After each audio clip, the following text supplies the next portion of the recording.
In the last video, I gave you a high-level overview of NestJS. And in this video, we'll start building a simple NestJS project and explore the key concepts with that. So before we get started, you will need a NestJS CLI, which is command line interface. Now, this basically helps you to generate the project, to generate service controller and other features. So it's something you require. And how you can install it? You can install it using npm I minus g. G stands for global, and then NestJS CLI. So go ahead and install this. Once you have installed this, I already have this on my system. So once you have it, then go to the folder where you want to generate your project. For the sake of this video, I'm going to generate a new project. So to generate a new project, you can just write nest new and then the project name. Let's say I want to keep track of my books. Okay, so this is the project name, my books. And what I'll do as part of this project is I'll expose a set of APIs which lets me view the books that I have and also add new books. So it's like a books tracker for me. So let's start by adding this new project. Now, the first thing it will ask me is which package manager I want for this project, and I'll choose the default one, which is npm. And then you will see that Nest starts to build the project. It starts to give a structure to the project and add some default files. Like you'll see the ESLint file. Now, these are actually some of the good coding practices that are incorporated in Nest. So you don't have to add these. It already comes out of the box with Nest. So you obviously have TypeScript support, and then the key part, which is Nest.js has this concept of modules. So you basically divide your project into a set of modules. So let me show you what I mean by this. I'll open this project. Now it's generated. So I'll go ahead. I have Visual Studio Code and I'll basically open this project. I created my book, so I'll open it. And now I'll show you what I mean. So first, let's look at the structure. So by default, you have package.json with all the dependencies. And the core dependencies which I want to highlight is NestJS Common, Core.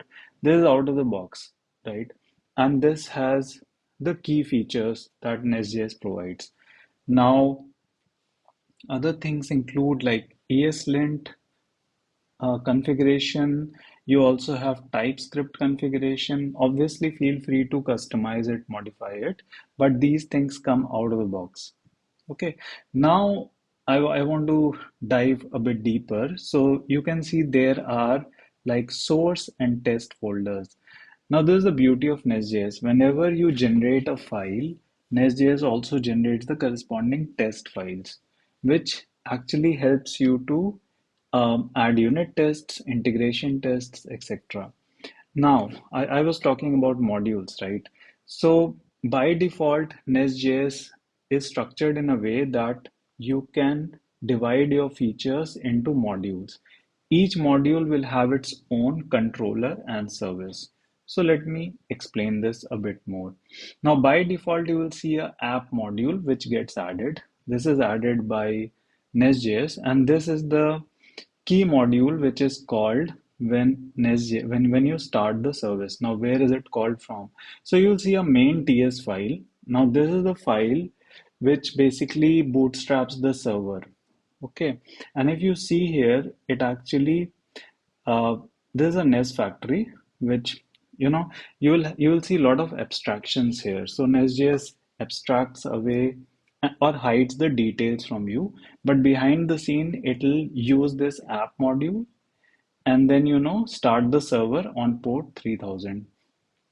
So if you have used Express in the past or Node.js, you would recollect that you probably had to write a bunch of code, right, to start the server. Now with Nest, it's pretty straightforward. You don't have to take care of all that.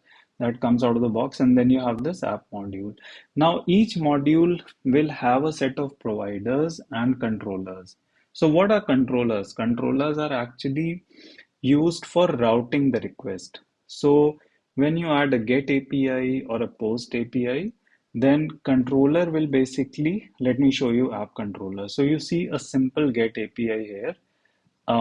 So when you basically start this server, there is no path, so or no route. So when you say go to localhost 3000, you will basically be hitting this endpoint. Okay, this is the way you basically define the API endpoint.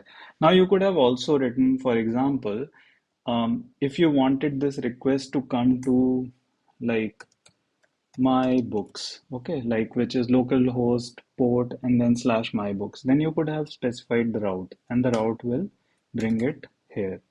So this is a simple hello world example. So controller's job is just to route the request and it calls a service internally. So if you see in app module, you also have providers, which are the services. Services is the place where you actually write the business logic. Okay, and one more thing you may have noticed are these annotations like controller annotation, injectable annotation, or decorators. So in Nest.js, you have this decorator pattern. Decorators basically add meta info to the class. Okay, that's another interesting thing that you have classes in Nest.js. Okay, um, and if you come from object-oriented programming background, you will understand that class basically encapsulates data and methods. So you have methods here, and then the annotation or the decorator here tells what your class is doing. So here it tells Nest.js, okay, this is a controller. It tells Nest.js, okay, this is a service or a provider. And then you can inject the provider to your controller through this module mapping. Okay, or better, like let's see this controller for example. So if you see the constructor, right, you define here an app service. Okay, now this app service is basically getting injected to the controller. You can obviously swap it out with another service, and your business logic, the contract remains the same. It can call another service, so that helps with decoupling or makes testing easier. Now it may look, I mean, you may be getting confused because I'm talking too much, but uh, see this video again if you want to understand things a bit deeply. Okay, I'll recommend that you watch this again. Thing is, you have this controller, you have the service. Service is the place where you have the business logic. And this is the way Nest.js structures your code into modules, and each module has a service and a controller. So this is at a very high level. What we'll do next is in the next video, I'll show you how you can generate a new module and add a new service and a controller. Okay, and we'll go from there. So we'll take it easy. We'll go step by step. See you then.